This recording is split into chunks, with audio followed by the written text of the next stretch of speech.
The following program is rated MA and may contain themes that may not be appropriate for all viewers. Viewer discretion is advised.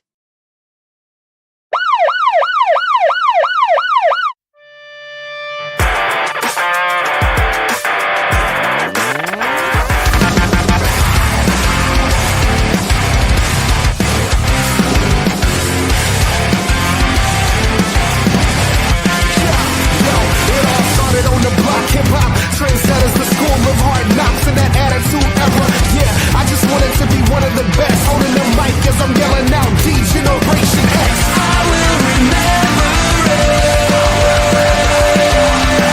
I never forget it. We've come a pretty long way. There's so much I could say. It's never really gone away.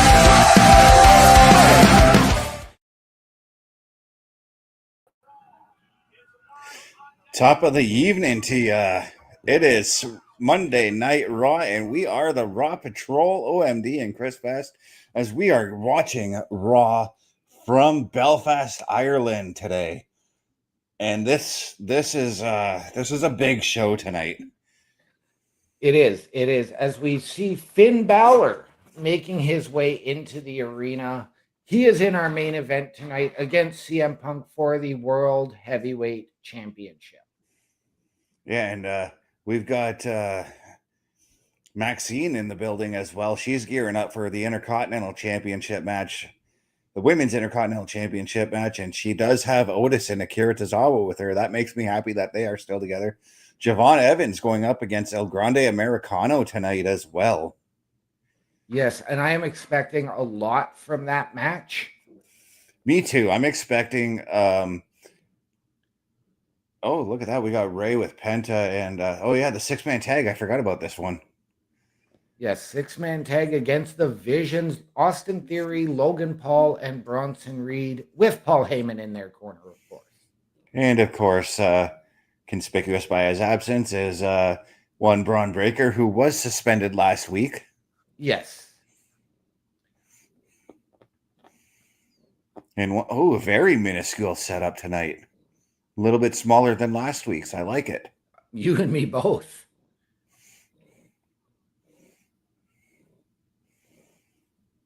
But then again, this is what I think of when we do these small setups for Raw, especially in countries they seem to rarely go to, like Belfast. Like, I can maybe name 2 shows that they went to for Ireland that were televised. Right. And so, like, that's why I think they do the smaller sets, because of the amount of people that would love to go to watch the shows right off the bat. Yes. And we are getting Gunther making his presence felt here to open the show. I got a feeling, because right now he doesn't have anything planned other than, obviously, the recent victory, things with AJ Styles. I got to think that he's going to announce his intentions to go into the Royal Rumble match. I would think so. But we also remember that last week, Gunther only won that match with a low blow because he kept fighting after AJ Styles felt him tap. And AJ relinquished the hold. Exactly. The ref's improper positioning. Exactly. And I think we're going to see AJ show up in this thing to say, hey, look, you didn't beat me properly. And we're looking at what exactly happened. The referee was way out of place. And now, this is something that I get a feeling, and I haven't seen it yet, but I get a feeling Jimmy Corderas had something to say about this. Not from what I've seen. But, and I got to give Gunther credit because, like I said, he kept fighting. But he also did the smart thing and did the tap out well out of the ref's view.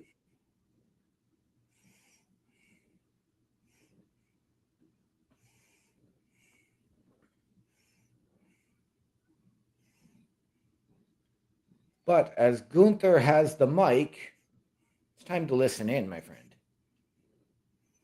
Or is he just going to milk it like he always does? Good possibility of that as well. As you can see that he is that twisted laugh and that twisted smile on his face. And who's to say that he's even going to get a word in? Because we may hear AJ's theme the moment he lifts the mic to his mouth.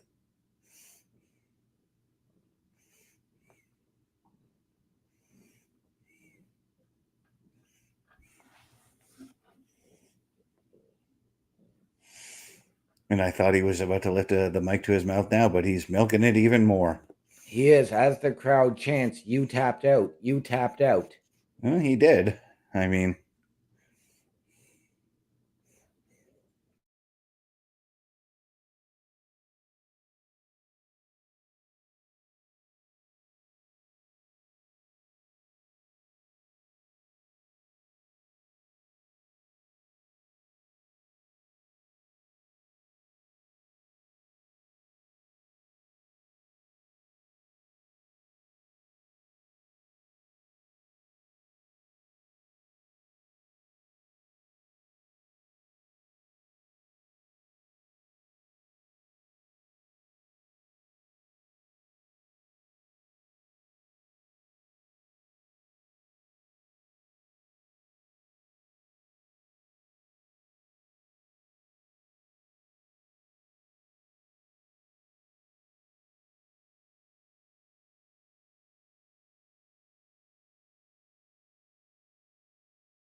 And Mr. Best called it, that Gunther declaring his participation in the Royal Rumble.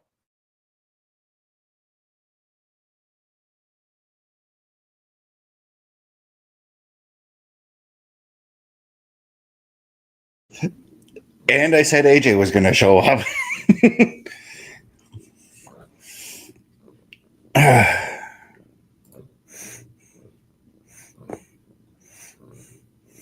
Now, I'm going to say that AJ is going to announce his intentions to be in the Royal Rumble as well. Oh, yeah, you have to think that. But you have to wonder, is AJ going to issue a challenge for a rematch with Gunther? I don't think so. I think this is going to be the story of the Royal Rumble. Okay. Because there's always like one or two stories that go into the Royal Rumble, right? Yeah. Like over on SmackDown, we've got Cody wanting to get to climb his way back into the championship contendership. That's one story that they're doing. This one over here is two men who want a shot at the title at WrestleMania. And I think AJ and Gunther would be in my top 5 picks. I think I'm going to move them into there.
Well, AJ just laid out the challenge. We got to wait to see if Gunther accepts it.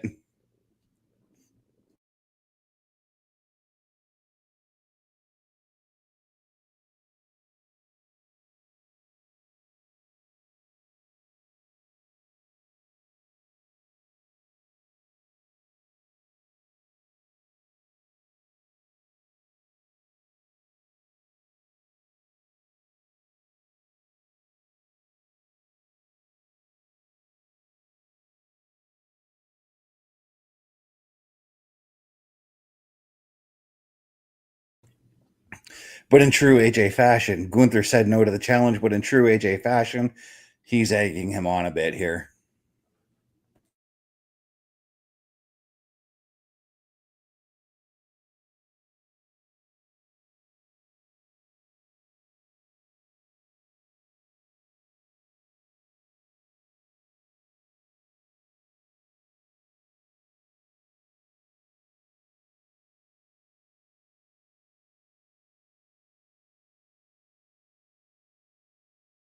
AJ saying you tapped out like a little witch.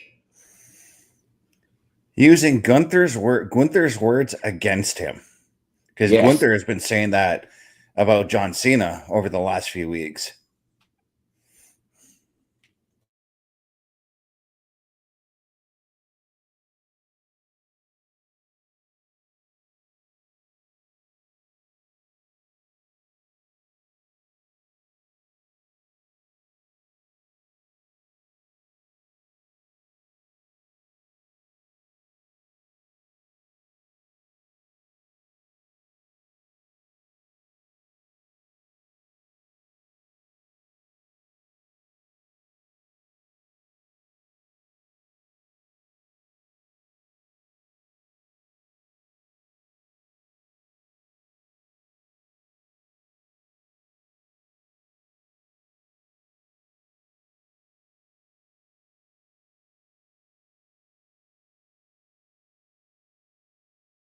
Gunther bringing up incentive.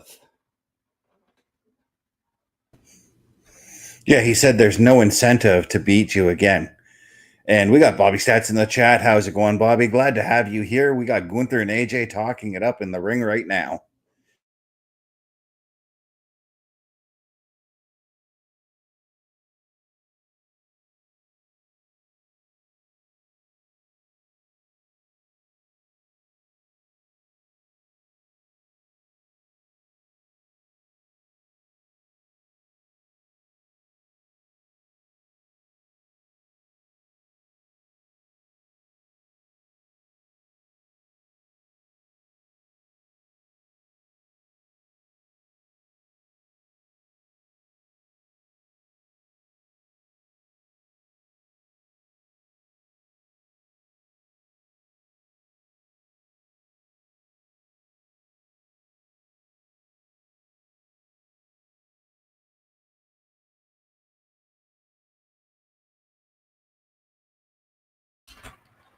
Well, holy cannoli. Gunther saying, put your career on the line if you want me at the Rumble.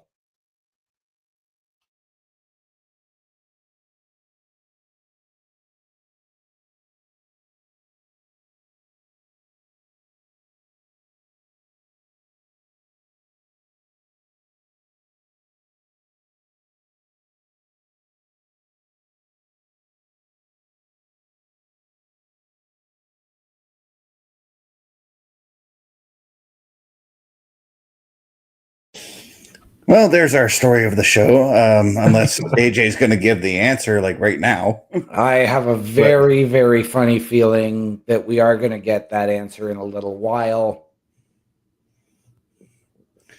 But the challenge has been laid out from Gunther's side that Gunther will take the match if AJ puts his career on the line. Yes. Wow. And AJ left standing speechless in the ring, thinking about it.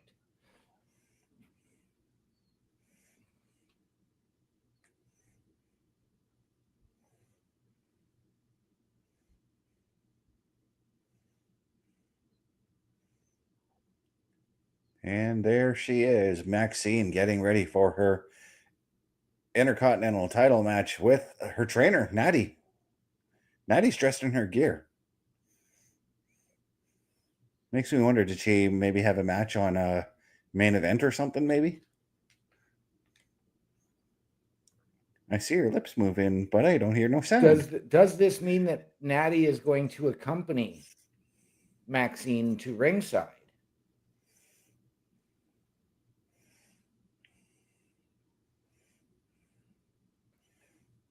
We are Well, getting Becky Lynch in this match right now. yeah, this is one of the matches I've been looking forward to all week.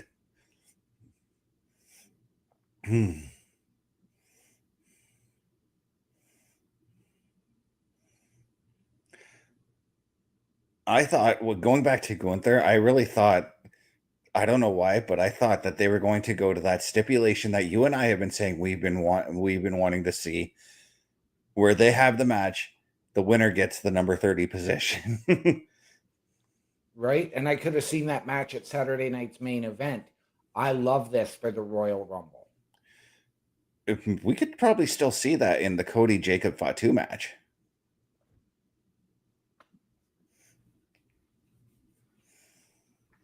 I still want I still want to add that with the winner of the number 30, the winner gets number 30, the loser has to start the match. I want that one. Right. Bobby Stat said he just liked our video. Thank you, Bobby, for that like. And I know a lot of people over the years have complained about that, the competing for the number 30 spot, saying, oh, it ruins the surprise. Well, what about the 29 other numbers that are surprises as well? Right. The number 30 spot really isn't that special. Nobody is, very seldom has wrestlers come in as a surprise entrant from the number 30 spot. Right. I was going to say nobody, but John Cena in 2008 did it. Unless you're going to get a, massive return that is coming, like we got last year with Charlotte Flair. Or the year prior with Liv Morgan. Yep. In 2008 with John Cena. Or which one was it? 2020 when Nia Jax made her return in the Women's Rumble. Right. No, or not 2020, 2023, I think it was. Something like that.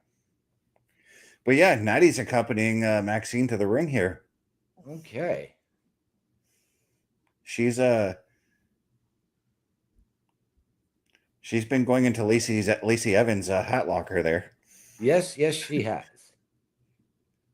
And that's kind of a deep pull lately, because like we haven't seen hide nor hair of that woman in years. We have not. But she's doing her own thing away from the WWE, away from wrestling, because it was never a passion of Lacey's. No, she's I read she opened up a bakery. She has her own coffee shop, yes. Yeah.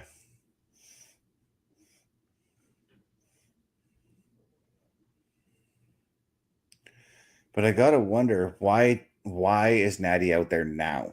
Where has she been every other match Maxine has had for the Intercontinental title? I know we've seen her in the training vignettes with Maxine, but why now? That's the question I have with this match. Right. And ladies and gentlemen, Mr. Best and we got to share this same excitement as we see the SmackDown ring announcer, Sault Ste. Marie's own Mark Nash, doing the ring announcing here tonight.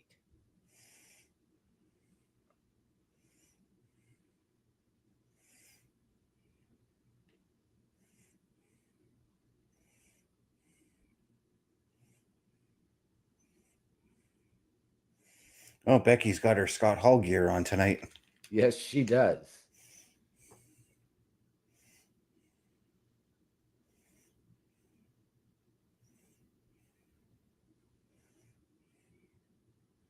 Bobby coming in saying we always do an amazing job. Thank you, Bobby. We wouldn't be able to do this job if it wasn't for a viewer such as yourself and anybody else that comes in and participates in the chat. But you know which two women are going to do an amazing job right now? Becky and Maxine. Yes. This is going to be I waited all week for this match here, so. Yes. Now, do we see Becky retaining in her home country, or do we see the belt switching back and forth? I don't know. I really don't know, because it's hard to predict how that is now with the hometown wrestlers now, because back before Hunter and TKO took over things, it always seemed that the hometown boy lost their matchup. Unforgiven 2006, Edge losing the WWE title that night. But on the flip side, that same night, Trish Stratus walked away with becoming a 7-time women's champion, both hometown people. So right. but Now, it's always hometown boys in the hometown people in the main event, I should say. right. Now, I have been on the record as saying that I believe MAXXINE is the most improved women's competitor since Liv Morgan. I wanted her to have a longer run. So is this the time to pull the trigger and actually give her that significant run, maybe up until WrestleMania?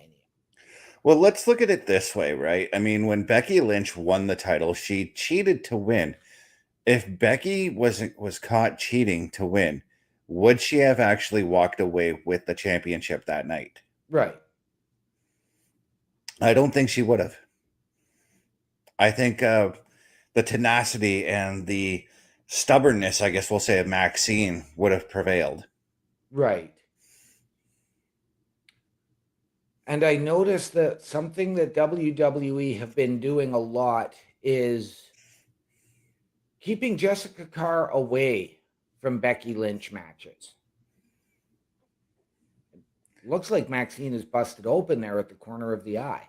That's her makeup. She's got like some sort of red makeup thing going on. Yeah, she's got like red stars painted by her eyes. Okay. But you notice that the referee here is the same referee that was in the match in which Becky did win the championship. Yes, it is.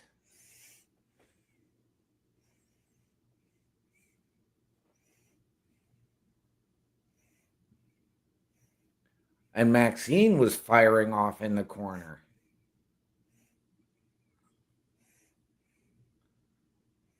Beautiful suplex there from MAXXINE. And now the straps come down. And when the straps come down, I thought she was going for a curb stomp for a second there. You and me both. I was going to say, that's a pretty slow-looking curb stomp there, MAXXINE. But I love the elevation she got on that leg drop. Mm-hmm.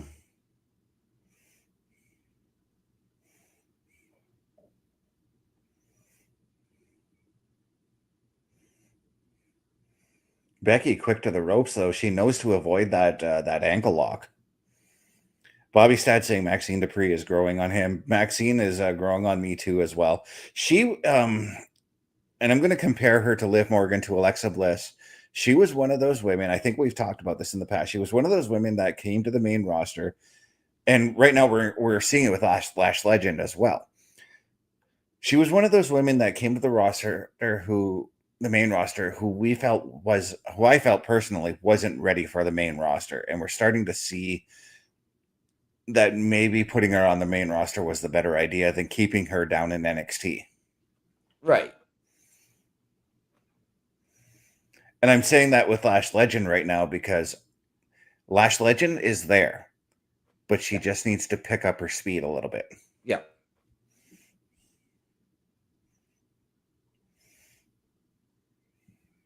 Oh, and Becky into the disarm her.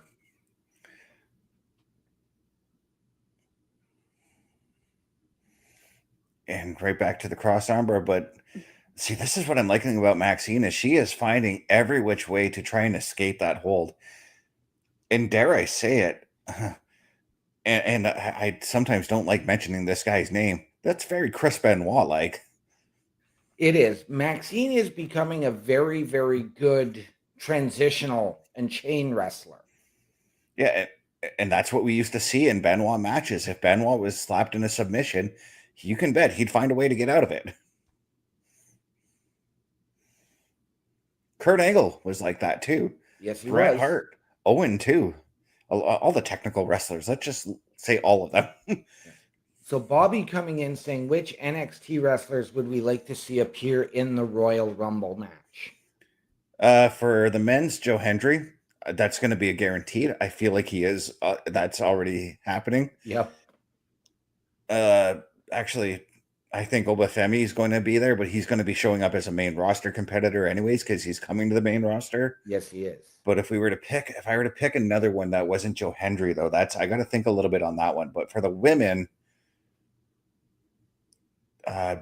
Tatum Paxley and Izzy Dame, I'm going to go with. Okay. But I would be, if I wanted to do a comedy spot in the Women's Rumble, Thea Hale. Okay. In the Women's Rumble, I am going to go. I have a few picks from NXT. And I am going to go with Fatal Influence. All of them? Why not?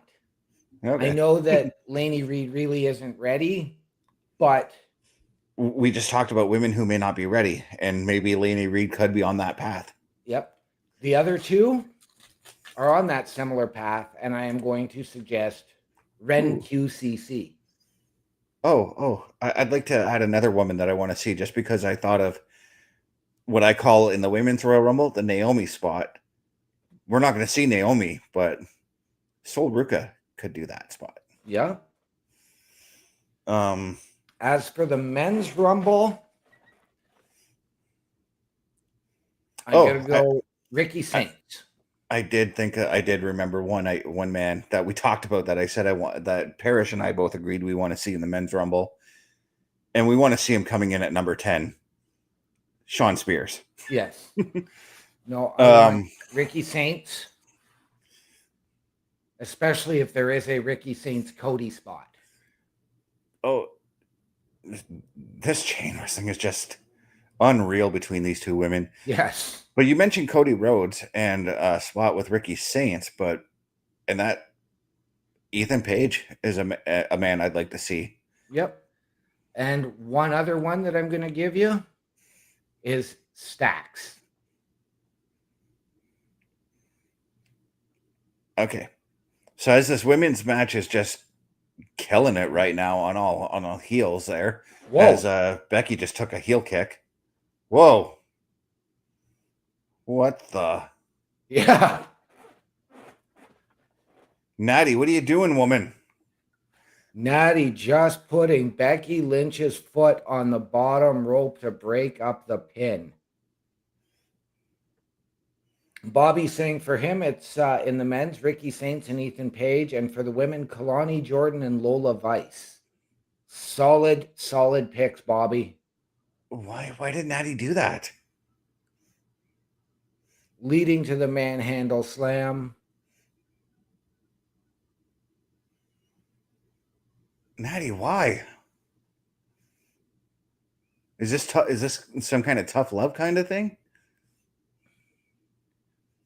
Or is she jealous that Maxine got the Intercontinental title before she did, and we know Natty's been wanting that belt? I think it's got to be the jealousy, and maybe this is a situation where Natty thinks that Maxine is trying to do everything without her. Okay, but that's not Maxine's fault. No, that's Natty's fault. She's been in AAA this whole time. Is this sort of a case where and now Natty's just beating the ever-living snot out of Maxine? Is this a situation where Natty maybe thinks that the teacher has surpassed the student, and now she has to, again, that's the tough love.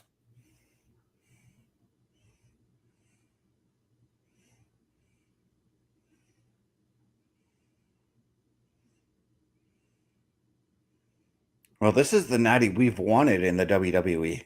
Yes, it is. But there was a part of me that wanted to see these two women become these like wrestling machine tag teams. Right? Tag team.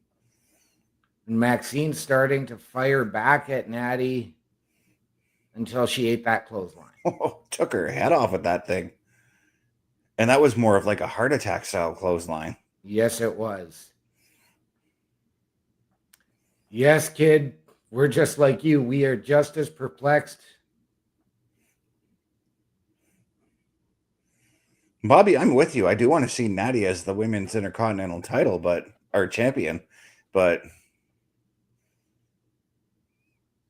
and now Natty stepping through and locking in the sharpshooter.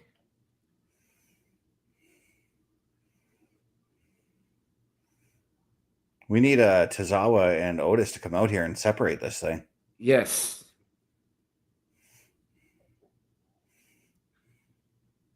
Natty not holding back. This is the Natty we used to we got in AAA, by the way, people. Just so you know, the savage woman that just would do anything to just beat you up, and that was Natty on the independent circuit before she came to the WWE too. Yes.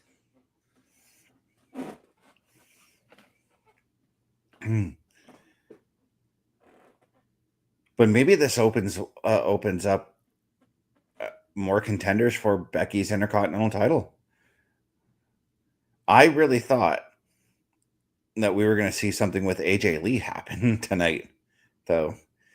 But I was not expecting AJ Lee. I wasn't expecting Natty coming in tonight. So I was right to question, why is Natty out there now? Yeah.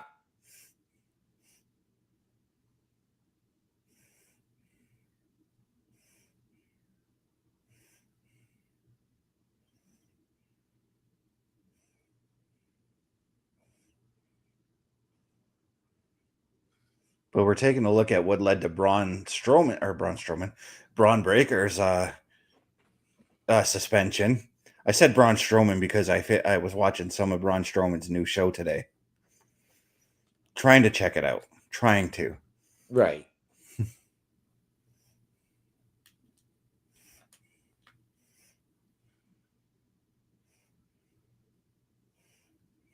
And from what I understand is Braun Breaker has been indefinitely suspended. Now, do we expect he's coming back at the Rumble, or are they going to actually hold him out to try and enforce it and build the story?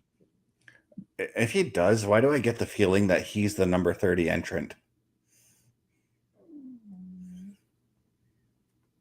Or he becomes, like, say somebody draws, like, let's say the number 25 spot, right? Yeah. And we see Akira Tozawa. We'll say Akira Tozawa draws the number 25 spot. He's making his way to the ring. Braun Breaker attacks him. Braun Breaker takes his spot. That's a typical Rumble spot we've seen over the last couple of years.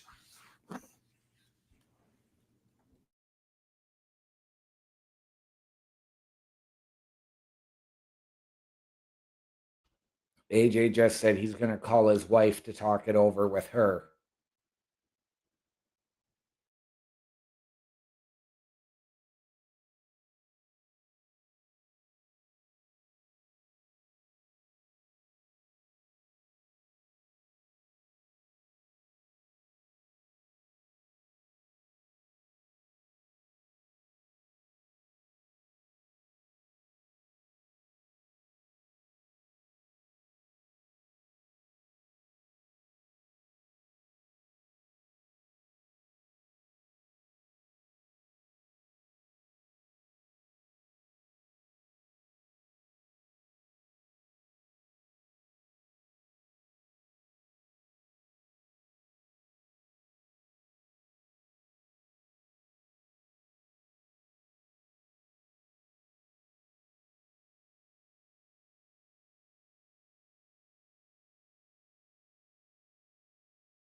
Wow. Adam Pearson, see you ringside to Paul Heyman. He is going to be there for the 6-man tag and saying the Vision needs to be on their best behavior. I got to say, in that promo, though, I loved the little cheap shot at Belfast, Ireland. For those who don't know, there is a bit of a professional sports rivalry between the city of Belfast and the city of London. Yes.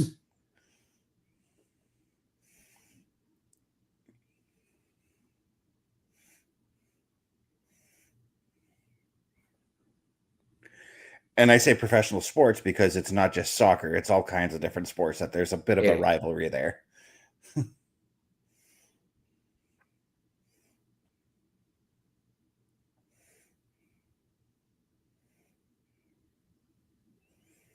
Because right now we're taking a look at a package dealing with CM Punk, who will be defending his World Heavyweight title later on tonight against Belfast's own, or Ireland's own, I should say, Finn Balor.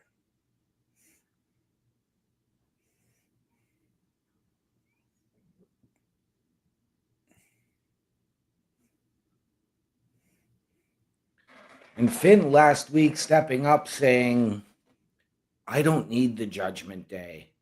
I've seen you take advantage of the home crowd enough in Chicago. We're going to save it for Belfast. I am expecting a huge babyface pop for both men in this match tonight.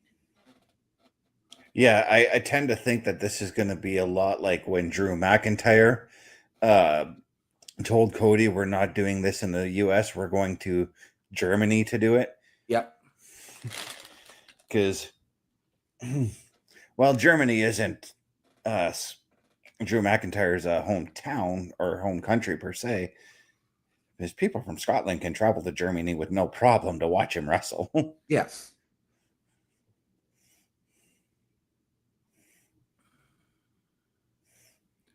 But what I liked is that last week we did see Liv Morgan get up into Finn Balor's face saying, what are you doing? Raquel is going hard after the Women's World Heavyweight Championship. Roxanne and I have our sights set on the tag championships. And what are you doing? Yeah.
So Finn saying, tonight we are in my Ireland and I'm not leaving here without the championship.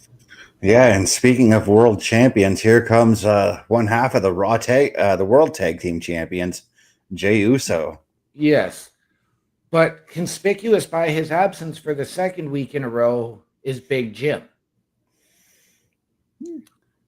Well, while we mull over his absence, we're going to take a quick little commercial break here. Turnbuckle Studios and the Turnbuckle Affiliation Program bring you the week of streams. Monday nights you get the Locker Room Breakdown at 7 p.m. Eastern, followed by the Raw Patrol at 8 p.m. Eastern. Tuesday brings you the flagship show, Turnbuckle Talk, at 8:05 p.m. Eastern. Wednesday we play games with the PlayStation Showcase at 8 p.m. Eastern. Thursday we go TNA when we brace for Impact at 7:55 p.m. Eastern. Friday we secure all details as we answer the call for the SmackDown security detail at 8 p.m. Eastern. The weekend brings you Saturday Night Gaming at 8 p.m. Eastern. On Sundays be sure to catch the Chris Parrish podcast at 12:15 p.m. Eastern, followed by the Boar's Nest at 8 p.m. Eastern. Be part of the shows and join the chat every day. A Turnbuckle Affiliation program is looking for more people. If you have passion level for pro wrestling, sports, video games, or something else, then Turnbuckle Studios is the place to be. If you have ever wanted to pursue content creation and want to join our team, then we would love to have you. Check out turnbucklestudios.org or contact us by email today, because your future is now, and we want you to tap in.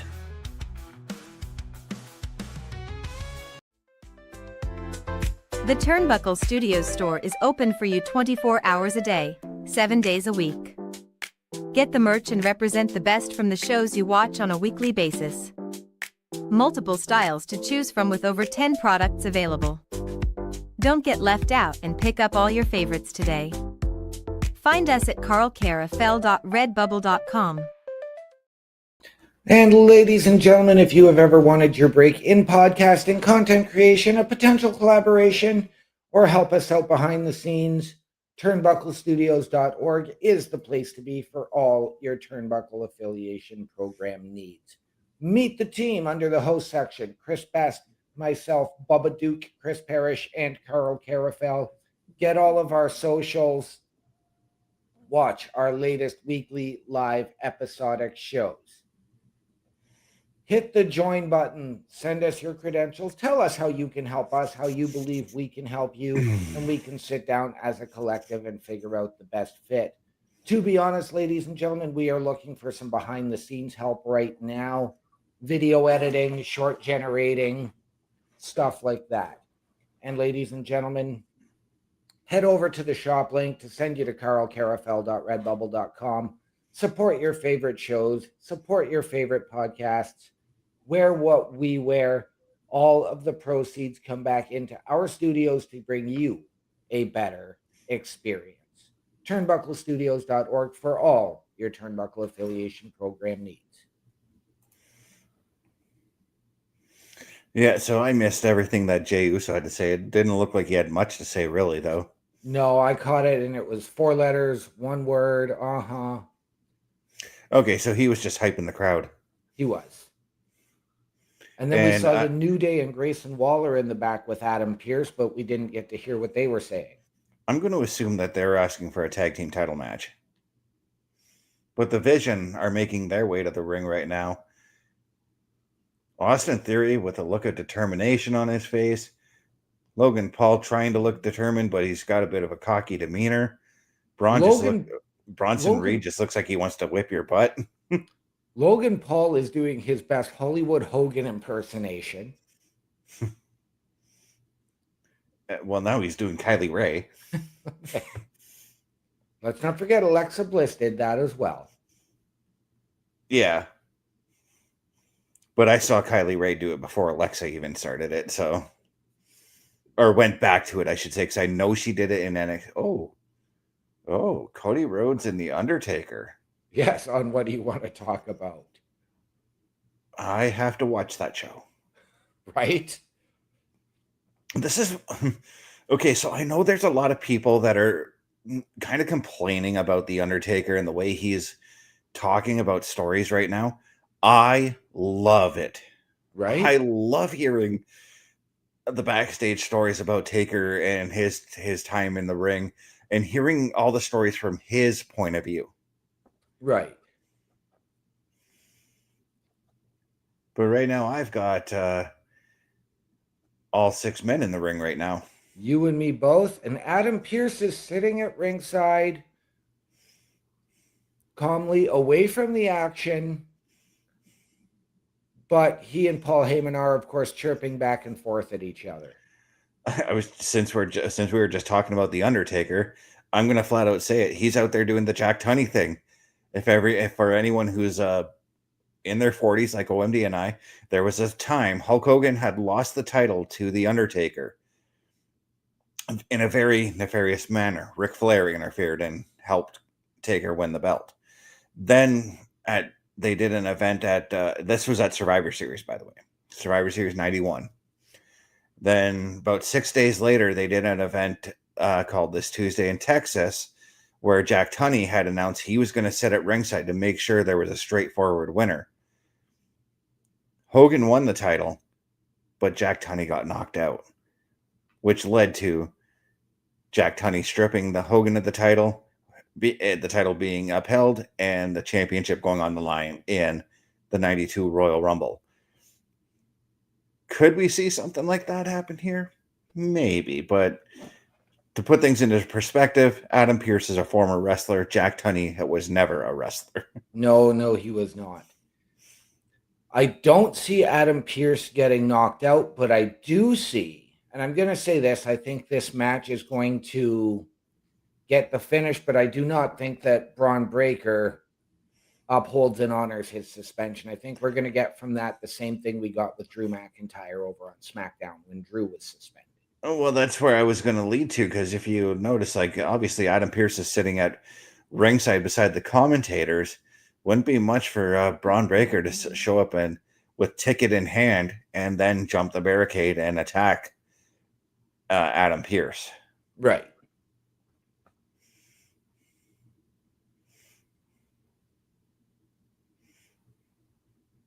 What a blockbuster there from Logan Paul.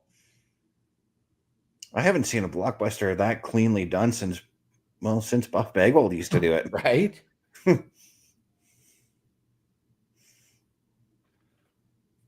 Envision wearing the black and gold colors tonight. Well, I was going to say on the flip side, everybody's wearing black and white, but it's only Ray and Penta who have got the black and white going on. Well,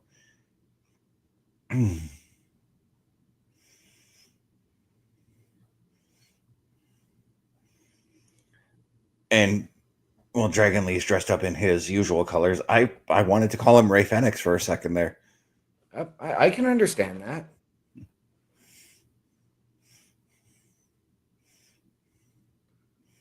Bronson Reed now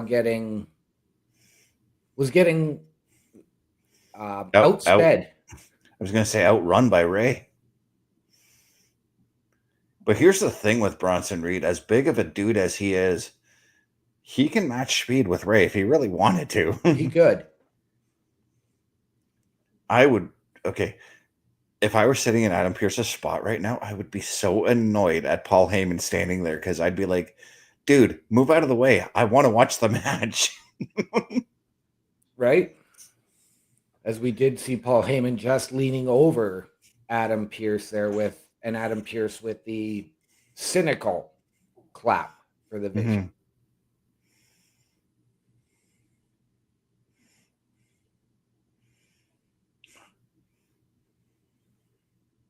I think Ray just got squashed like a pancake there. Yes, he did.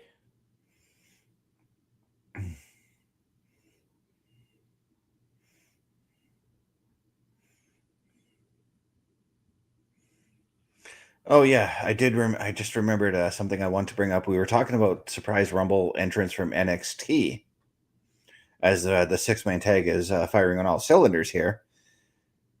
What about some TNA entrance? I'd love to see it. Who would you like to see? Well, I'm going to be honest, and I'm going to go with the Standard and Mike Santana. Mm-hmm.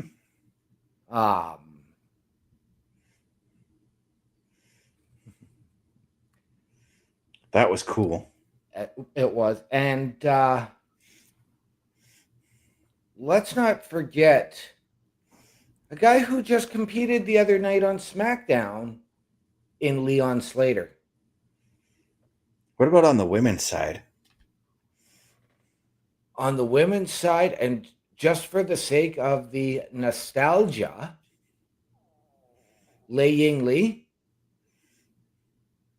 And what about their newest signing, Elena Black?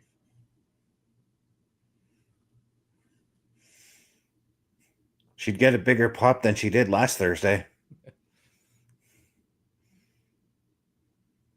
I thought you were going to go with Sonya Deville there. No. I'm still going to call her Sonya until I get used to her name in NXT, or I mean TNA. Yeah. And that's just because she's using her actual first name. Yeah, I know. For me,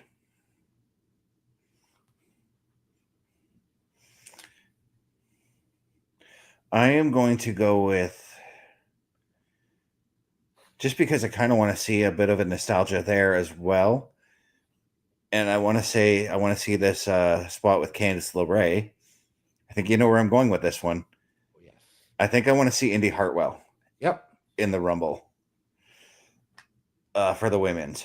And for the men's, I'm going to go with I kind of want to see Moose. Okay. Kind of want to see Moose, and Mike Santana, sure. But I wouldn't be too opposed if Frankie Kazarian gets asked to join the Rumble as well. I wouldn't either.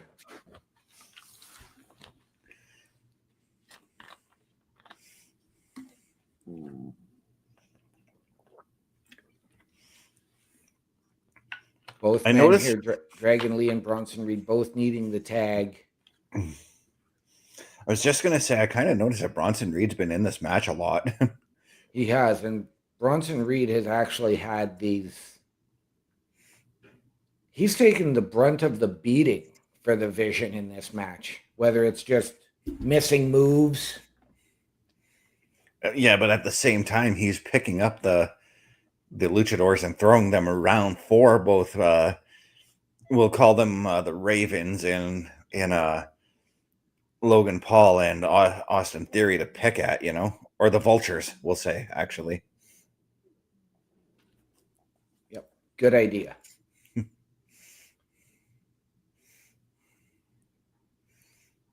Dragon Lee now struggling to make his way to the corner, even though it's an empty ring on the other side. Makes the hot tag to Ray.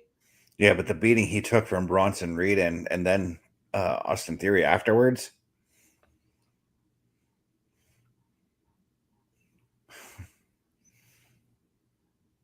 This is a one-on-one match I wouldn't mind seeing. We probably already have seen it before. And I'm talking about Austin Theory and Rey Mysterio here. Bobby is saying for men's, for TNA side, Eddie Edwards. Oh, I like that one too. Rich Swann. For the women's, Danny Luna and Xia Brooks. And I like how he said Danny Luna, because that also made me think, if I were to pick another woman, Jody Threat. I really would love to see her just come in and dominate like she can do. If I'm going to go with another woman from the TNA roster, somebody who's got history with several both NXT and SmackDown competitors, what about Masha Slamovich? Oh, yeah. Well, I mean, another two women. They're no longer with TNA, but we'll throw them in the hat anyways. But I think the Women's Royal Rumble could very well become iconic. Yes.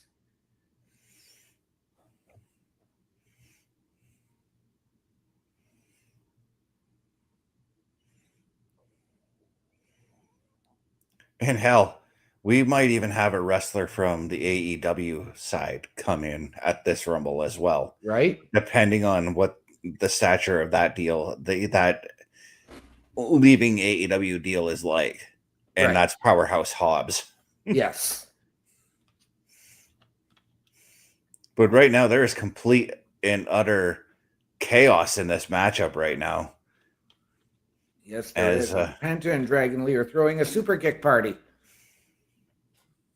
Yeah, but they're doing it better.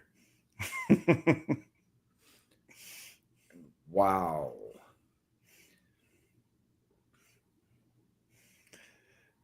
Okay, Austin Theory, the way you spun Penta around like that, I really thought you were going for an RKO. Nope, but he's going for that finisher of his. Or is that his finisher? I can't remember what his finisher is. No, that's not his finisher.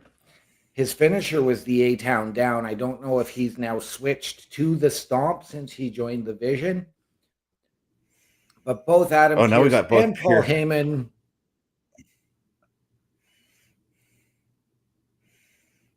Uh-oh. Well.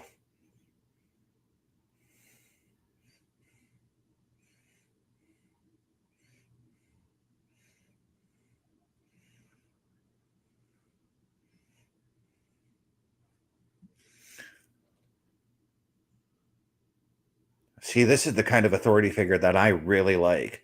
Yes. He's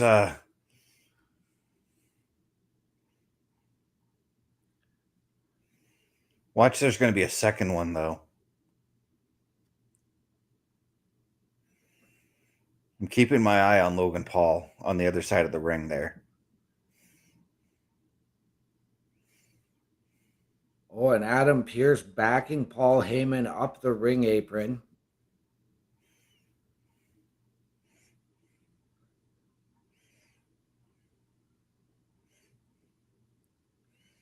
There was.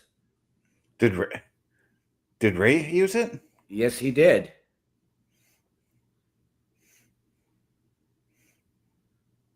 And then the Destroyer from Penta. And the Luchadors win it. Huh. That was a great match, though. It was. But now I'm watching at the top of the ramp. Do we get that Braun Breaker spear? Braun Breaker runs down and spears all three of them. It wouldn't surprise me if Braun could do that.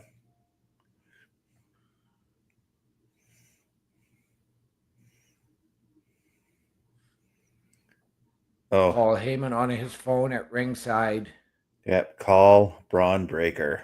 Yep.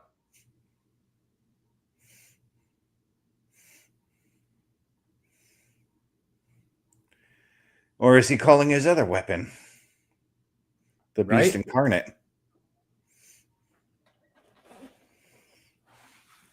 Speaking of men who have conquered the Beast Incarnate, CM Punk is on our screen.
Yeah, so CM Punk just saying that he feels like he's in an away game. It's double overtime. He's got to have the puck on his stick.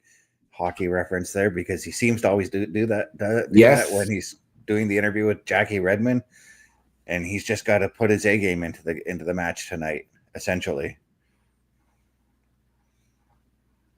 Oh, that's right. I was like, why are we getting a music video right now? But I forgot it is Martin Luther King Day's coming up. It is. But I don't know if you've ever noticed that, but we know that Jackie Redmond and CM Punk are friends outside of the ring, Yes. outside of the WWE. We've seen them go to hockey games quite often together. Yep. And I've noticed that every time Jackie interviews Punk, he always throws in those little hockey references. There were even times when Jackie was working for the NHL Network, she would have CM Punk come in as a guest on her shows. Mm-hmm. Bobby brings up a good point here too. Mr. Iguana should be in the Royal Rumble too, and that leads me to think of AAA guys who could show up in the Rumble. Right? Mr. Iguana is definitely one guy I would like to see. Psycho Clown is a guy I'd like to see, and Vikingo. I'm going to lean away from Vikingo, but definitely Mr. Iguana, definitely Psycho Clown. I would actually like to see the Psycho Circus. The entire stable. For the ladies, Flammer, I definitely want her to be in it. Yes. Now, I mean, we realize that, and this is just speculation on our parts, people. This is not anything serious. Yeah, We've we're essentially booked 2 to 3 separate rumbles for each side. Yep, without even like really bringing in the WWE guys, but it wouldn't be the first time they've had AAA guys in the WWE in the Royal Rumble. 1997, they had Cibernetico, Mil Mascaras, Latin Lover were all in that Rumble. Yep. Oh,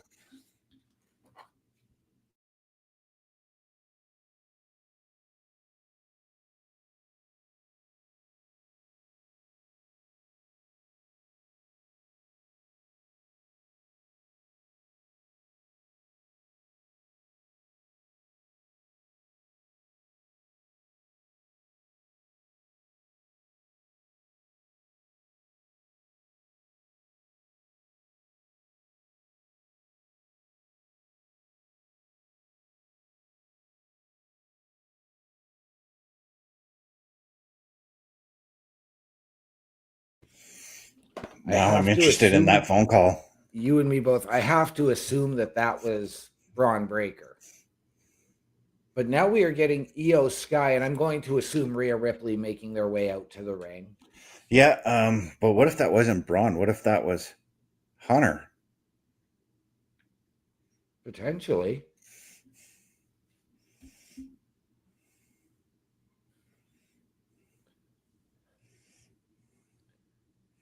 Yeah, and here comes Rhea. They're obviously going to be talking about their forthcoming match with Liv Morgan and Roxanne Perez. This coming Saturday at Saturday night's main event from Montreal, Quebec, Canada. Which, by the way, guys, you can catch all our live reactions this Saturday night as we do the PLE Patrol for Saturday night's main event.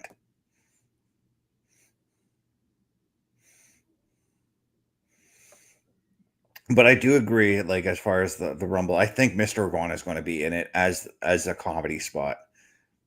Yeah. Oh, sorry, I just thought of a good comedy spot for the Rumble.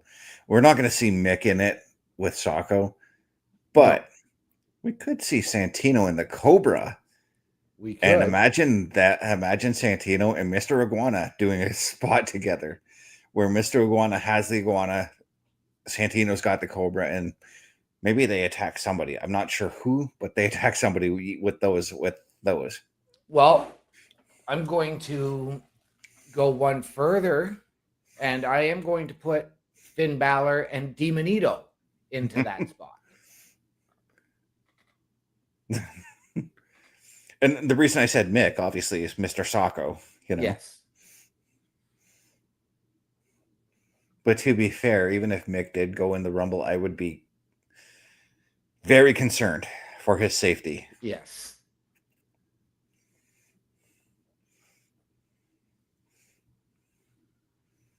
I can't. Okay, no, she's not. I thought Rhea was dressed in her wrestling gear for a second. No. What I don't get, though, with this, and we know that they have a match coming up on Saturday with the Judgment Day's Liv Morgan and Roxanne Perez. But they had already said that Charlotte and Alexa were going to be the next contenders. So I don't get where they're going with this. I don't think they said anything about that. I think that was Charlotte and Alexa trying to get in on it, and they clearly didn't get that. So, but I mean, we had the triple threat number one contenders match last week. We've got a triple threat number one contenders match this coming Friday on SmackDown. That could be for whomever is going to win the tag titles at Saturday night's main event for the Royal Rumble. Yes.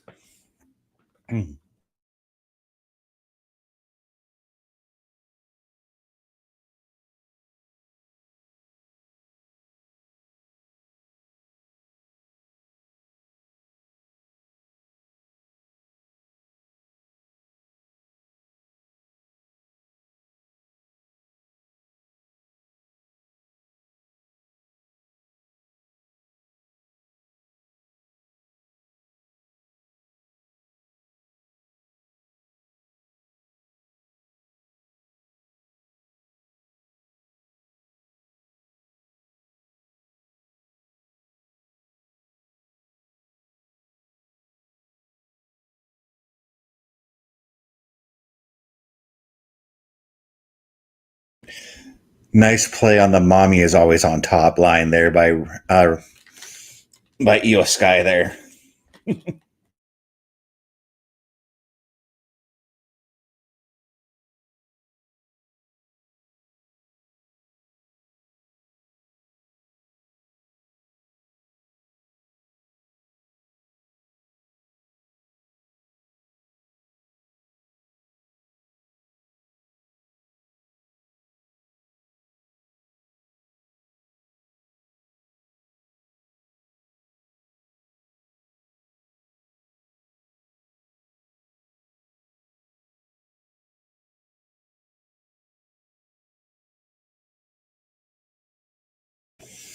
Well, there you have it, guys. The first two women's participants have been announced in Rhea Ripley and Io Sky. I'm looking forward to seeing what these women will do in that Royal Rumble. given their stature compared from last year till now. Yes. And I'm expecting that Liv and Roxanne are about to make the same announcement.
Well, now Liv and Roxanne and Raquel have all announced they announced on behalf of Raquel that they're going to be in the Royal Rumble match now as well.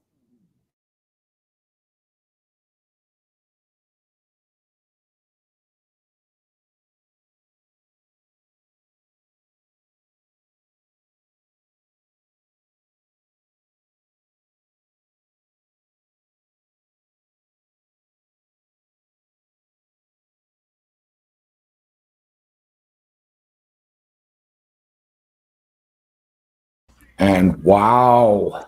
I was not expecting Raquel to show up, but I get a feeling now that Raquel's out there, Stephanie's going to show up. Well, they said that Steph's out injured earlier when Raquel was in the clubhouse. Okay. But when Steph is ready, Raquel's going to get her title match. Rhea trying to fight back. I did think of a scenario in this Rumble match, though. With Raquel wanting a shot, Liv wants a shot, and I'm going to guarantee you Roxanne wants a shot. Liv will do anything it takes to get to that championship match. Raquel and Roxanne have got to watch out for her. Just going to say that. Because Liv will, as Liv had mentioned, Rhea Ripley turning on Liv, which I don't remember that happening. Liv will turn on you just as fast as Rhea did. Yes. But like I said, I don't remember that happening. And yes, ladies and gentlemen, you've heard me say it before. I will reiterate it. Liv Morgan is my pick to officially win the Royal Rumble this year. So if I'm Raquel and I'm hungry for that championship match, I'm only saying Raquel because I don't know where Roxanne stands in this whole thing, but I can see Raquel and Liv Morgan getting into it and one of them throwing the other out in that match. Yeah.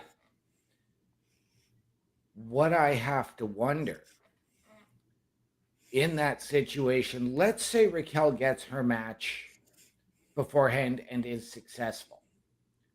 Liv wins. Does Liv challenge Raquel? Or does Liv take that and challenge Jade to bring more gold to the Judgment Day? I don't know, but speaking of women, we've got Bailey and Lyra now, and I totally forgot Lyra's also from Ireland as well.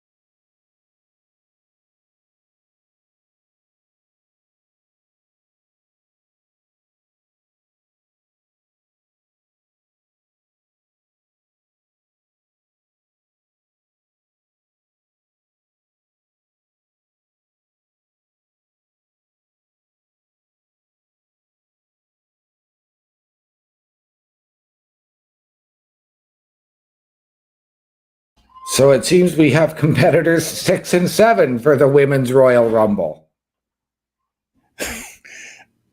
And the same thing for what I just said about the Judgment Day women could very well happen between Bayley and Lyra, but I'm going to say it's not Lyra who throws Bayley out. It's Bayley who throws Lyra out. Oh, okay. See, for me, Lyra is actually a dark horse pick to win the Rumble this year. Mm-hmm. I'm also basing that off the fact that Lyra is still kind of a rookie in these Royal Rumbles, whereas Bayley has won one in the past, so she knows what she needs to do. She has, and that's where I think that Lyra can gain that knowledge. Mm-hmm. I mean, let's look at last year when we saw Roxanne Perez make her Royal Rumble debut at the number 3 spot and become the last person eliminated.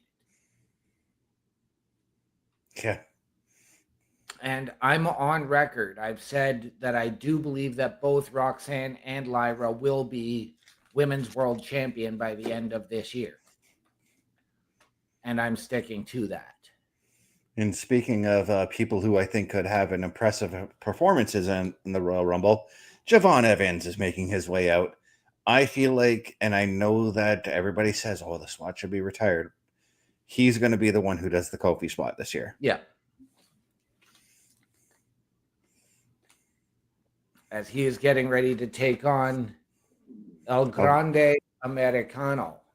Yeah, but he's got Bravo and Rayo at ringside to worry about in this matchup. Yes, he does. Do we get the same thing that we saw last week, which is Javon pick up the win, only to then have to perform a miraculous escape and get through the ring to get up the ramp? I think that's what we're going to get here. I think that's what we're going to get out of, because he's already beaten Bravo. He has yet to wrestle Rayo, correct? Yes. Okay, so I can see that happening. I can see El Grande taking the loss, and then, I don't know, surprisingly, Rayo beats him. Okay. Or something like that. I really thought that this could have, well, actually, the way I would have done this is, you haven't beat Bravo the previous week. This week, I would have put him up against Rayo. Right. And then Rayo loses the match, and then El Grande Americano actually beats him. Yeah, that's exactly where I would have gone too. Yeah. It sort of becomes kind of like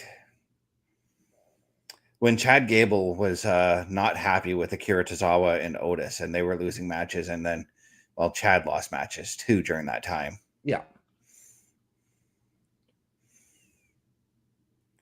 But like he took Otis and Tozawa under his wing and became more of a dictator leader than a friend leader like he was with them.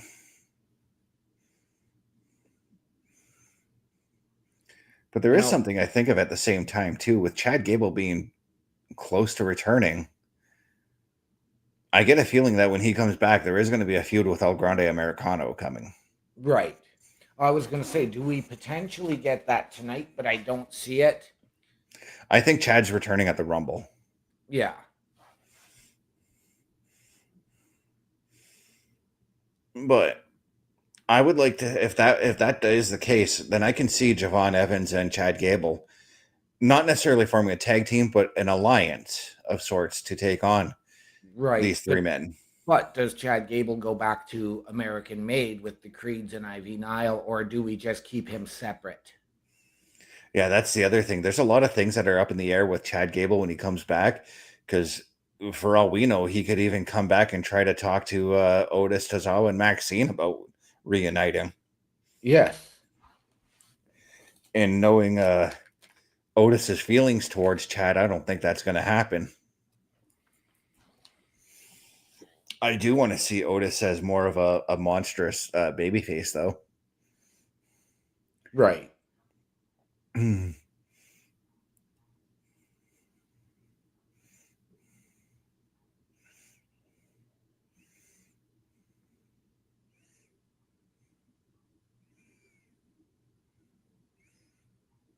With the impressive athleticism with Javon Evans about to be put on. There we go, see?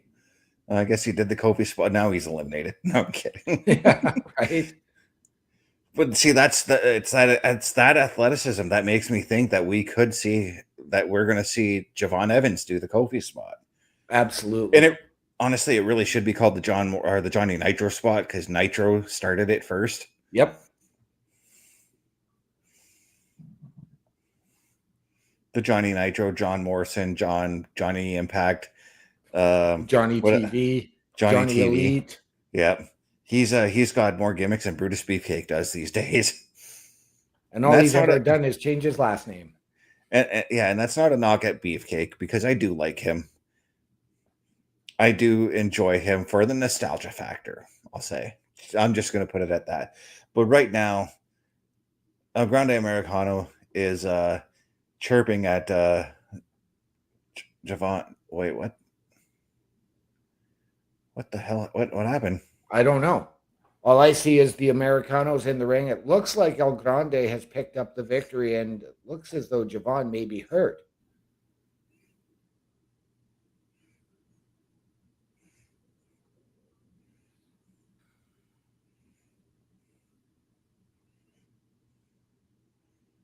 I guess so, because right now we're looking at what Natty did to Maxine earlier now.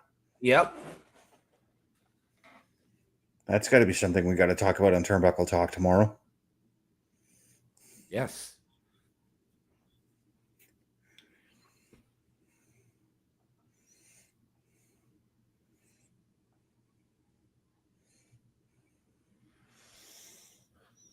But while we're looking at what happened with Natty earlier tonight, and speaking of Turnbuckle Talk, let's just remind the people where they can find all our programming. Let's roll it out. Turnbuckle Studios and the Turnbuckle Affiliation Program bring you the week of streams. Monday nights you get the Locker Room Breakdown at 7 p.m. Eastern, followed by the Raw Patrol at 8 p.m. Eastern. Tuesday brings you the flagship show, Turnbuckle Talk, at 8:05 p.m. Eastern. Wednesday we play games with the PlayStation Showcase at 8 p.m. Eastern. Thursday we go TNA when we brace for Impact at 7:55 p.m. Eastern. Friday we secure all details as we answer the call for the SmackDown security detail at 8 p.m. Eastern. The weekend brings you Saturday Night Gaming at 8 p.m. Eastern. On Sundays be sure to catch the Chris Parrish podcast at 12:15 p.m. Eastern, followed by the Boar's Nest at 8 p.m. Eastern. Be part of the shows and join the chat every day. And ladies and gentlemen, there you have it once again. Our weekly programming, that does not include the special events like Saturday night's main event watch along or PLE Patrol, whatever it's going to be. But TurnbuckleStudios.org, ladies and gentlemen, is your home for the Turnbuckle Affiliation Program. Meet the team under the host section. Chris Best, myself, Bubba Duke, Chris Parrish, and Carl Carafel. Get all of our socials there. Watch our latest weekly live episodic shows. Head on over to the shop at carlcarafel.redbubble.com. Buy the merch, support your favorite shows, support your favorite podcasters, wear what we wear, and all of the proceeds come back into our studios to give you a better experience. And people, we cannot stress this enough. We need your help. Hit the join button, send us your credentials, tell us how you can help us, how we can help you. And we can sit down as a collective and figure out the best fit. TurnbuckleStudios.org for all your Turnbuckle Affiliation Program needs. So we saw Finn Balor cutting a promo there as well, and I didn't catch what he was saying because I was playing the commercial, but I got to assume he was talking about wanting to win the title in Belfast. Right now we're looking at a preview for WWE Unreal Season 2, which starts tomorrow. And there's one thing I got to say about the show. I do appreciate what they're doing with the show. I don't mind watching it, but what I hate is the fans who complain about it bringing light to what happens backstage. These are the same fans who also go to various websites and dig up backstage news. Right? So my thought on this is, if you don't want to know the backstage stuff, don't watch the show. Simple Right? as that. Right? Don't break the fourth wall for yourself. But Finn Balor, the little bit that I heard from his promo, he said the magnitude of tonight was not lost on him for the opportunity to win the title in his home country. As we now see a vignette for Obafemi. I'm really curious about where he's going. I do think he's going to be at the Royal Rumble, but I think what's going to happen afterwards is there's going to be like a bidding war of sorts between the two rosters to get him on their show. And if there's one guy that I think that could try to make a bid for him to join the Vision, Paul Heyman might try to make a move to get him.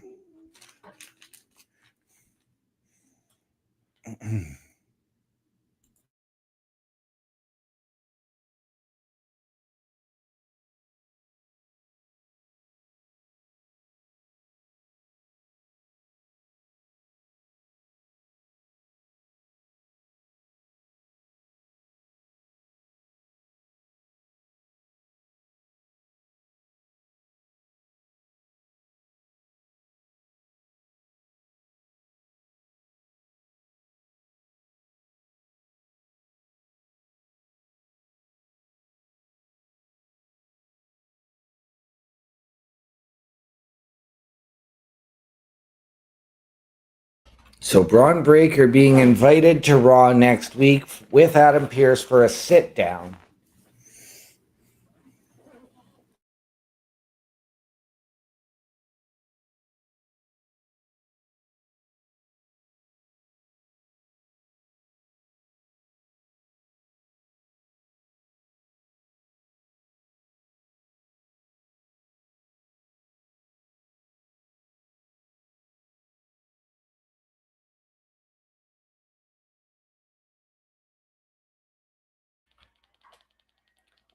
And we got it. It is official. AJ Styles and Gunther with AJ's career on the line. Yeah, so Gunther will be pulling double duty that night. And I'm going to assume, well, we don't know if AJ's going to do double duty or not, depending on the placement of that match. Right.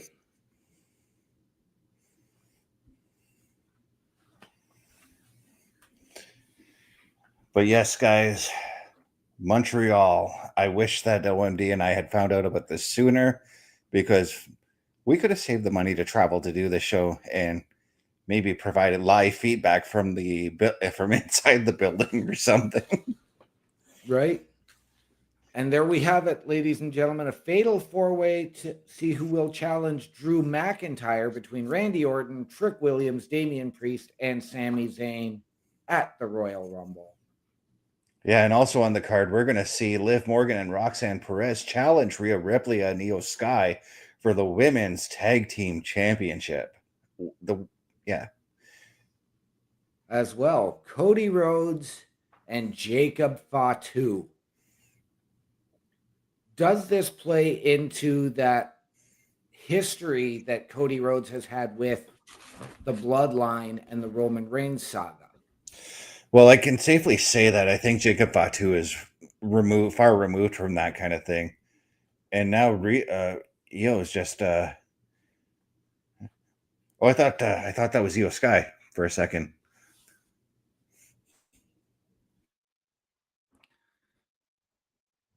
We have Asuka yelling at Kairi Sane.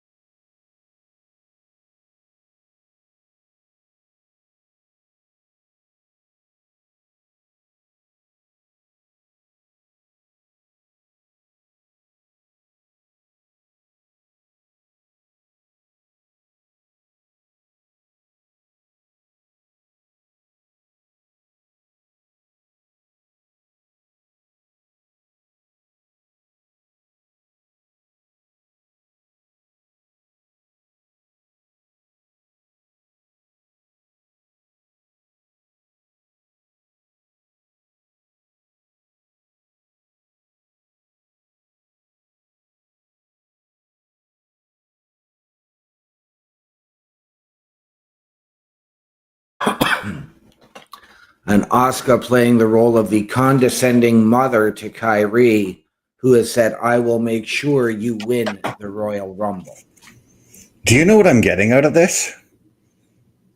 Virgil $1 Million Man vibes. Before Okay. Virgil turned on the $1 Million Man. Yep. I could see Kairi Sane turning on Asuka into a babyface role. Oh, Champion's Choice, CM Punk coming out first for our main event of the evening. Well, this also sort of makes sense given the home country. Yeah. The countryman in one, Finn Balor, is there. But yes, folks, it is our main event. And Punk sporting the pink and black, as it seems to be pretty usual for him. Yes. Supporting his fandom for Bret the Hitman Hart. He's said on and off again that Bret's one of the reasons he got into the business. Now, he's also said that Macho Man is one of the reasons he got into it as well. Yes. I do have to ask, as we go into this match, and we have the home countryman in Finn Balor, do we see the return of JD McDonough tonight? He should be due back. I believe when he talked about his hand injury, he said he should be back by the Rumble. I can't remember what exactly he had said. I saw the report like a month ago, you know? Right.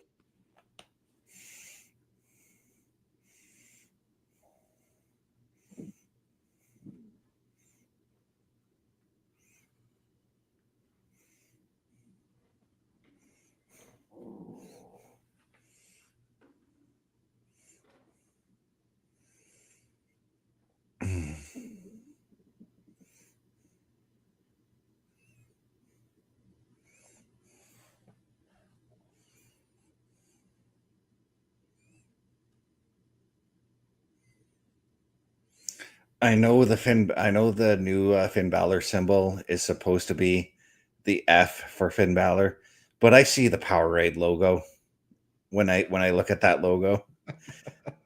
I see the Powerade logo, don't you? Actually, no, I don't. I do. It looks like the P in the power in Powerade. This is somebody who drinks Powerade pretty frequently. So. Yes. No, it's actually the F and the B in there. Mm-hmm. But we're going back to Gunther confronting AJ Styles. Yeah, so while we're looking at that, why don't we go ahead and play up another commercial? Roll it out. A Turnbuckle affiliation program is looking for more people. If you have passion level for pro wrestling, sports, videos games, or something else, then Turnbuckle Studios is the place to be. If you have ever wanted to pursue content creation and want to join our team, then we would love to have you. Check out turnbucklestudios.org or contact us by email today because your future is now, and we want you to tap in. The Turnbuckle Studios store is open for you 24 hours a day, 7 days a week. Get the merch and represent the best from the shows you watch on a weekly basis. Multiple styles to choose from with over 10 products available. Don't get left out and pick up all your favorites today. Find us at carlcarafell.redbubble.com. And ladies and gentlemen, if you have ever wanted your break in podcasting, content creation, a potential collaboration, or just to help us out behind the scenes, turnbucklestudios.org is the place to be for all your Turnbuckle affiliation program needs. Please, we implore you, ladies and gentlemen, hit that join button, send us your credentials, tell us how you can help us, how we can help you. And I won't lie, ladies and gentlemen, we need the help behind the scenes right now more than ever. But we will sit down as a collective and figure out the best fit.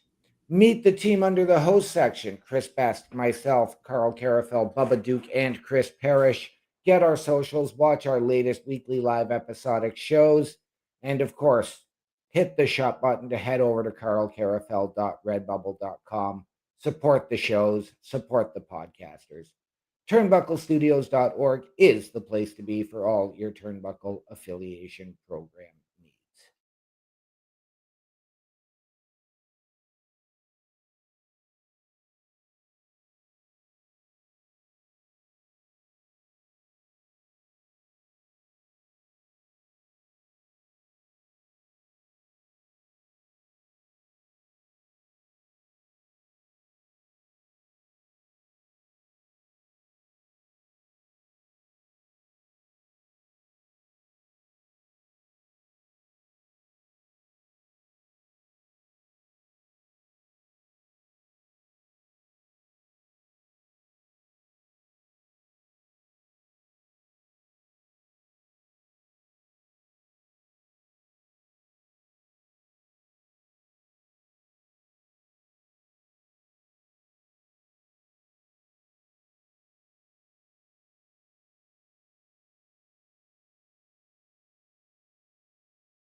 Oh, that hit me in the feels. Right? Oh, that's the Finn Balor I love. The pop. He got, I got to say it, Road Warrior pop in Belfast tonight. Yep. Even like, if you heard him when he was walking to the ring, he said he couldn't hear his music. Right? Even Michael Cole mentioning that he wanted to use his old music because it was 10 years ago that he last held a title, and that he wanted to go back and show the world what this Finn Balor is. He is looking shredded, by the way. Yes, he is.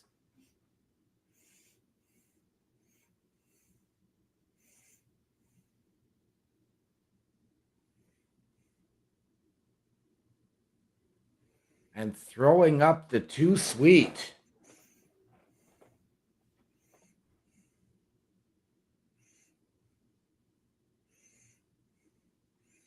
And Punk is in that corner like, yep, this is the Balor I want.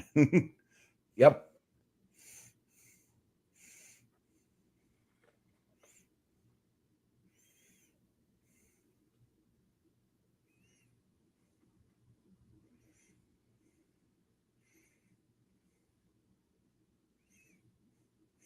I was thinking about this today because I do consider Balor an original Judgment Day member.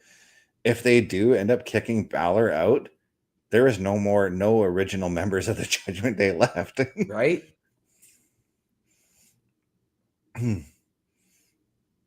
Because, well, let's face it, Balor joined when it was Edge, Damian, and Rhea.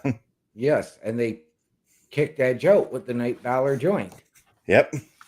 So technically, he was still an original member.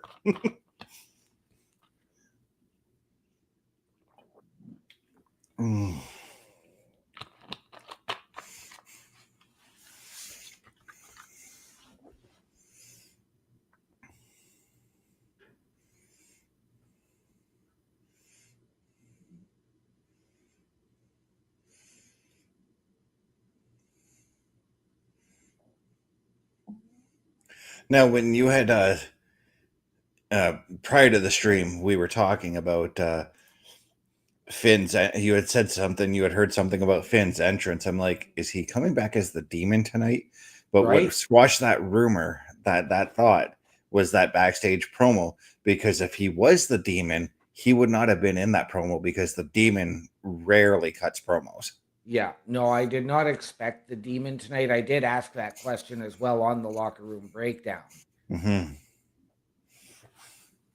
There's only been one time in the almost 20 years I've been watching Fergal Devitt, Prince Devitt, Finn Balor. Only one time I've seen him cut a promo using the demon moniker. And that was the feud with Bray Wyatt. Wow. And he's used the demon in New Japan, NXT, and on the main roster. Mm-hmm. As well as ICW and various other independents throughout Europe. Yep. And during those times that I've seen him there, not once did he cut a promo under the demon moniker. Nope.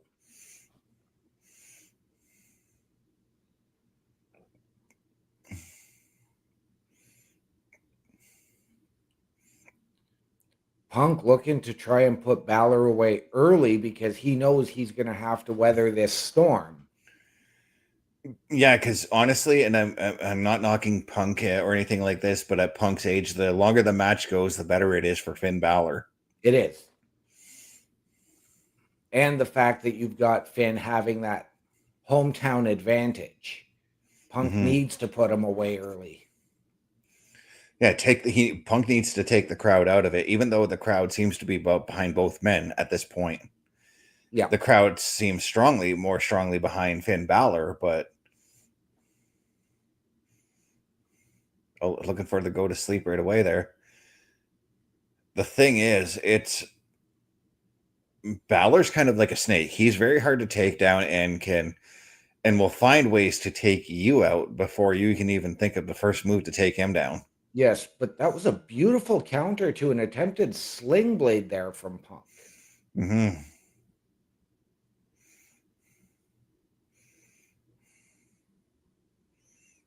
And Finn Balor rolls over into Corey Graves' lap.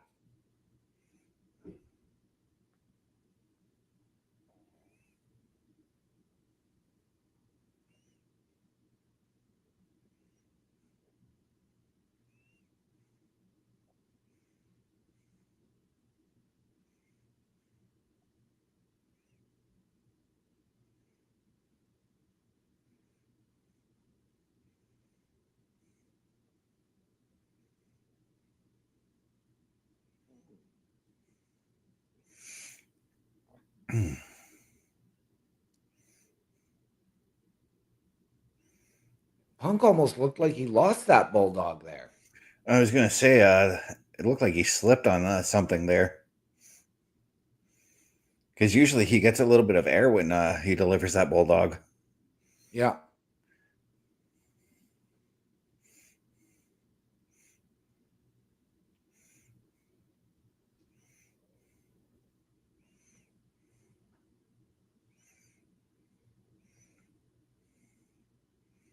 Now, this is where I'm going to hear somebody say online, oh, he slipped on one of the advertisements. Those advertisements are sewn into the canvas. Yes. Yes, they are not stickers, people. Mm-hmm.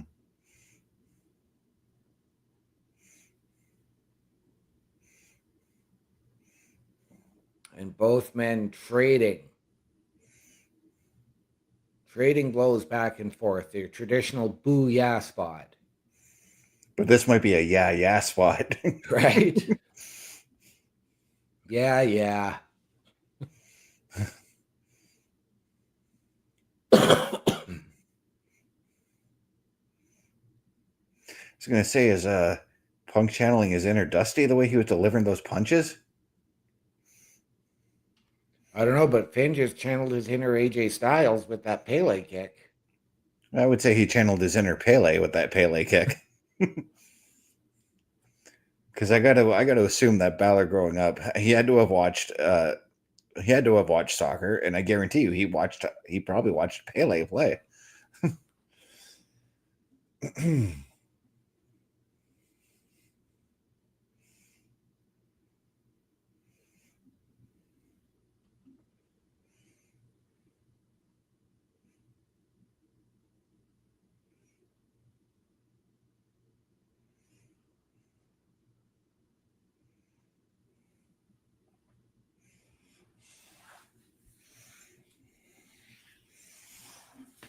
Balor starting to assert control in this match. Yeah, but in this match so far, there really hasn't been. I was just going to say there hasn't been anybody as dominating. And again, Jesus, these guys are correcting me while I'm trying to finish my thought. It's just been kind of back and forth between these two. I'll just say it at that. Yes. Balor now, though, starting to placate to the crowd. You got to stay on him, Finn. And he's trying to catch himself a bit, too.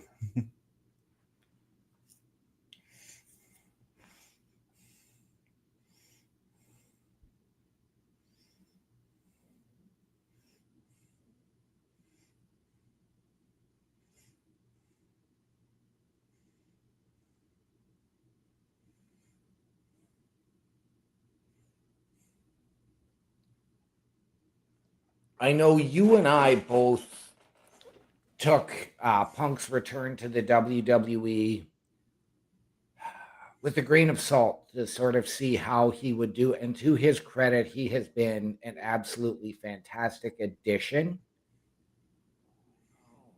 It's kind of why I don't want to stir up old stuff again, but initially, guys, I was on the side of Jack Perry with the whole CM Punk thing. Then I heard both sides of the story and saw the video, and I'm slowly becoming a fan of Jack Perry again because he's brought back Jurassic Express. But at that time, I had flipped against Jack Perry for that. Yes. And that was hard for me to do because his dad, Luke Perry, is one of my favorite television actors. Right.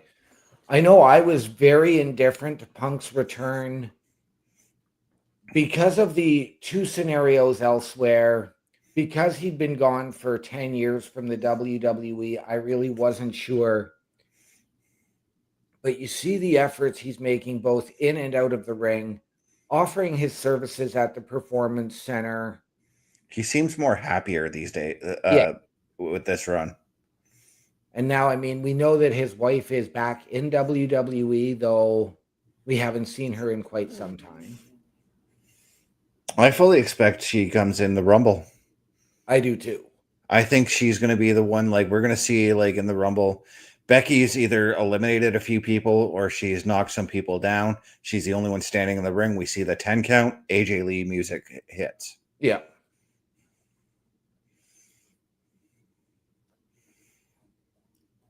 But yeah, I made the flip pretty much onto Punk the night he did return. I will admit that. Yeah, see, I know I didn't because I was on the side of Seth Rollins at the time. But knowing what we know now in that build-up, Seth knew all along. We found out Seth knew all along. There was a sit-down conversation between the two men and Drew McIntyre as well, because Drew wasn't happy about it.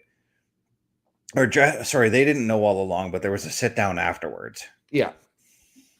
And to be fair, I've heard that Punk and Seth, despite their in-ring differences, are close friends again. Yes, I have heard the same thing too. I have heard that there is a massive bromance. Mm-hmm. But Punk almost had Finn Balor beat there. He did. As he was looking for the coup de grace.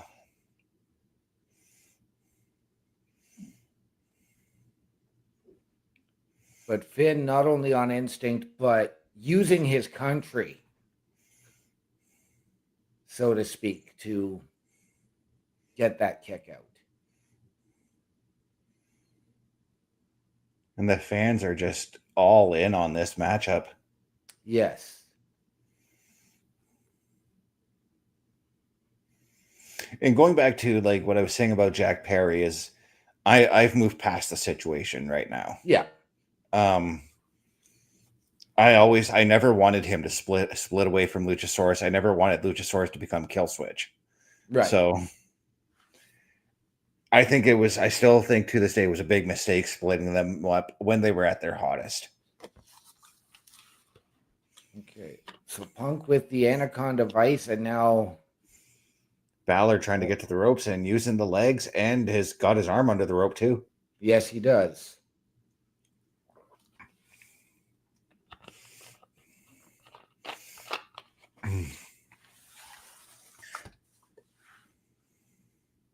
And Punk calling for it again.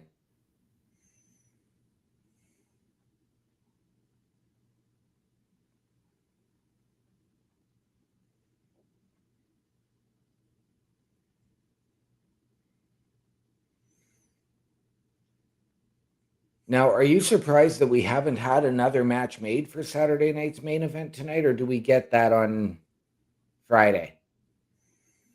I am surprised at that, but what I did like is the fact that tonight we got a bunch more entrants for the Royal Rumbles, mostly a lot of the women, though. Yes. As we learned about 1/3 of the women's entrances. And there's that shotgun drop kick from Finn Balor. And he's looking for the coup de grace again. And he hits it. And Punk on instinct. The fans are on their feet for this one, guys. Oh, yes. What I wouldn't do to be in that crowd. Actually, you know what? I've always thought of this. If I did go to Europe and WWE was there, I would want to experience the European crowd and go to a Raw or SmackDown. 100%. That being said, I've also said the same thing about if I went to England or something like that. I'd go to a soccer match to experience the absolutely experience it, you know.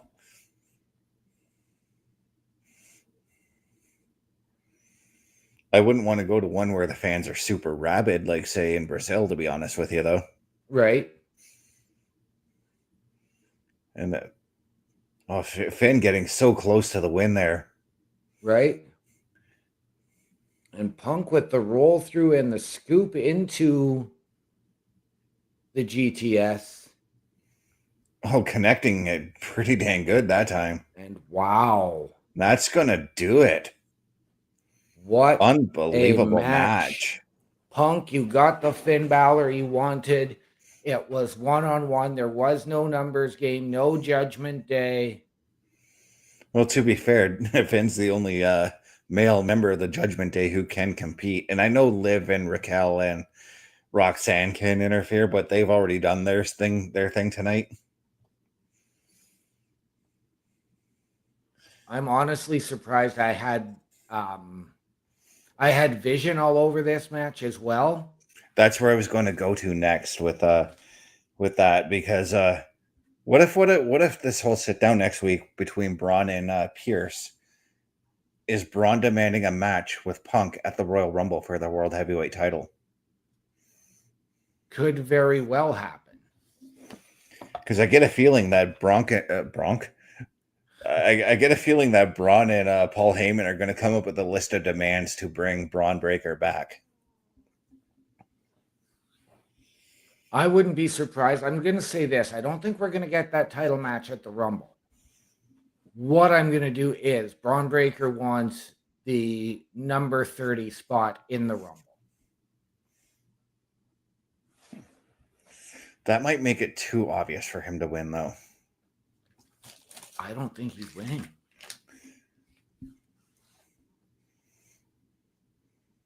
But we got to see the sign of respect between Punk and Finn here. These guys got to shake hands, because that was a hell of a match. Punk extending his hand to Finn. Finn, do it. Wait, I just saw the camera get knocked. Okay, I thought somebody was gonna run in. But there it is, the sign of respect between both these men. Yes, Punk saying thank you. And see, this is where I think Punk is that catalyst. Yep. I had on the LRB in the comment section, guys, for those of you who didn't check it out, I had said that what if Punk is the catalyst for the Judgment Day splitting, or for Finn Balor getting kicked out? Yep. Well, it was even pointed out last week that during a couple of spots on Raw, they had the old X. Finn's old X posted up in the backstage area in a couple of different places. We also saw a lot of Finn's demon stuff posted, hanging around in the last several months too. And we've seen a lot of dissension as far as everything with Finn Balor goes. Yes. In the last little while. The only one who hasn't caused any dissension with Finn Balor has been JD McDonough. Right? But that's going to do it for this episode, guys, as we're looking at the bottom left-hand corner there. And Raw next week will be coming to us from our home country of Canada and our home province of Ontario. Raw will be in Toronto next week. Another show that OMD could have attended had they still had Scott Stanford and telling us like 3 months in advance that Raw was coming. Right? Well, I mean, Thursday's payday. Are you suggesting we take an emergency road trip? Because I don't get paid on Thursday. It'd be way too much money for us to do Montreal and Toronto. Yeah. But on that note, let's give our final thoughts and our socials out. Why, starting with you, Mr. OM Dynamic. This was a fantastic show. A lot of questions answered, especially as it comes to the Royal Rumble and entrance. Still some questions remaining. I was really surprised we didn't get Braun Breaker tonight and that he actually stayed home and honored the suspension. I'm liking this idea of this. I'm going to use the term pending lawsuit, I guess, from Paul Heyman to Adam Pearce. But it's going to be very, very interesting to see where things go. And now we're getting AJ Styles and Gunther at the Rumble. I got to assume that this match goes to AJ and we're going to get the third match further down the road. Yeah. Do I want it to be a trifecta? No. Do I want Gunther in that position? No, I don't think this does anything for Gunther's career. But, ladies and gentlemen, all that and more can be seen on the Locker Room Breakdown every Monday at 7. But if you're looking for me on the socials, you've been looking at it all night. It's my link tree, linktr.ee/OMD show. Mr. Best, over to you. Yeah, I thought every match tonight was very, very entertaining. I'm really intrigued with this whole Maxine and Natalia situation now. I think I'm pretty sure I called it that there was going to be a breakup between the two after what we had seen. And we're definitely getting that teacher-student rivalry, but usually in a situation like that, it's the student who has become the heel. This time it's the teacher. It's a little bit different, and I'm liking that. And it definitely reminded me of now I wasn't born when this feud happened, but I've watched the build to this feud. But when Bruno Sammartino and Larry Zbyszko had their feud, that was a teacher-student rivalry as well. Yes, I'm